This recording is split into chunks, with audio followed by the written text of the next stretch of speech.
नमस्कार मंडळी, कशात स्वागत आहे तुमचं माझ्या एका नवीन ब्लॉगमध्ये। आजचा ब्लॉग म्हणजे काही घराचंच आहे। बघूया दिवसभर काय काय करतं मग चलो। आज विनाला कुत्र्यांचं घर बांधायचं ना, लोखंडाचं, तेव्हा सामान आणायला गेलो। विना कुत्र्यांसाठी आणलंस ना, मग तुला ठेवणार आज। ही जाळी होती आणि पाईप काढला नव्हते पाच बाहेर।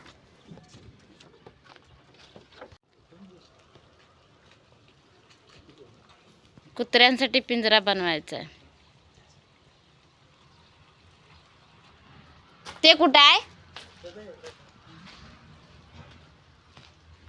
आमचे 3 कुत्रे आहेत ना, त्यांच्यासाठी पिंजरा बनवायचा आहे, म्हणून आज विज्ञान हे सगळं सामान घेऊन आलं आणि नंतर मग शुभम बनवायला येईल पिंजरा।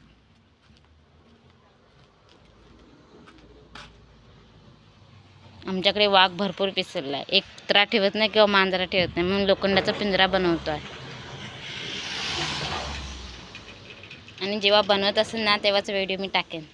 आज किंवा उद्या बनवायला येईल तो। आज मी या सोफ्याची सगळी साफसफाई करणार आहे, कारण वाऱ्यांना सगळा पाला पाचोला सगळा पाठीमागे गेलं तर बघते किती काय काय घाण झाले ते आज मी सगळं साफ करते। चला, खूप दिवसांनी म्हणजे महिन्याने मी करते सफाई सोफ्याच्या पाठीमागची। म्हणजे मी झाडू फिरवते असं काय नाही, झाडू फिरवते, साफसफाई करते, पण सोफ्या मागची वारा भरपूर आमचं घर ना रोडच्या साईडलाच आहे, त्यामुळे वारा सुटल्याने की सगळी धूळ आतमध्ये येते, म्हणून सगळं खराब होऊन जातं। तर मी आज हे साफसफाई करते। मग दाखवते किती धूळ झाले,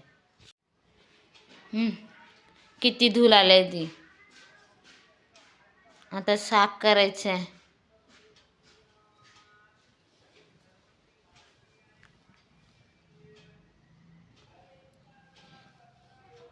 पाना पण आले आहेत,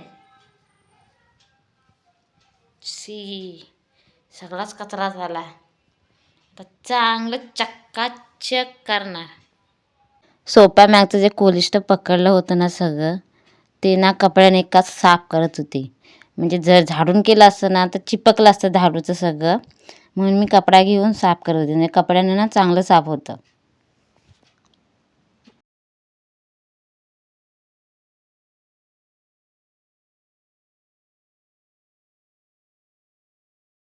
एक्स्ट्राचे स्टूल दिलाने होते सोप्या, म्हणजे एक्स्ट्राचे स्टूल आहे सोप्यामध्ये, मी आतमध्ये टाकले होते। म्हणजे त्यात मला बघायचं होतं की झुरलं बिरलं अंडी बिंडी घातल्या आहेत की नाही, तर मी ते काढत होते स्टूल। हे होतं झुरलं एक मेलेलं, आणि अंडी पण अशी बारीक बारीक सगळं होतं आतमध्ये।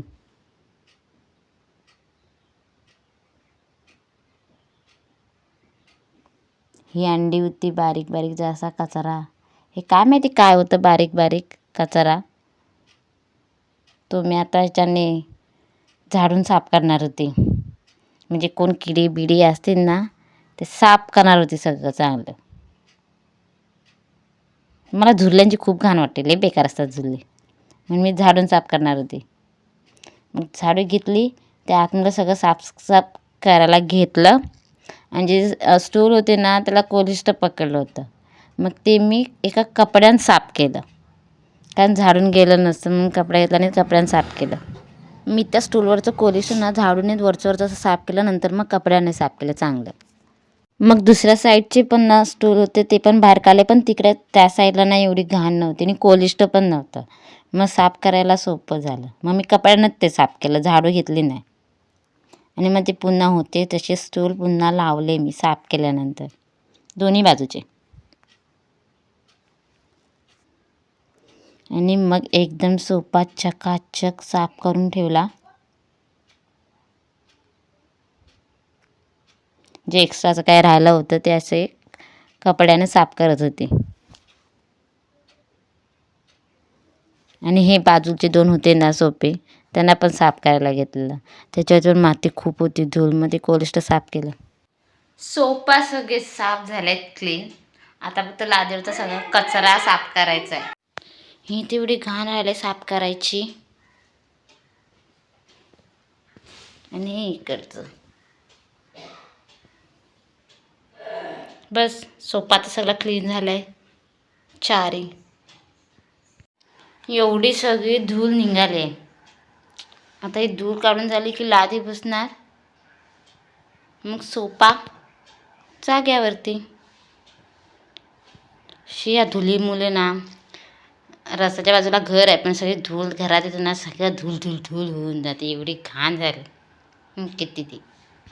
मस्त एकदम चकाचक लादी बिदी साफ करून लादी मस्त पुसले चकाचक. सगळं साफ झालं आहे.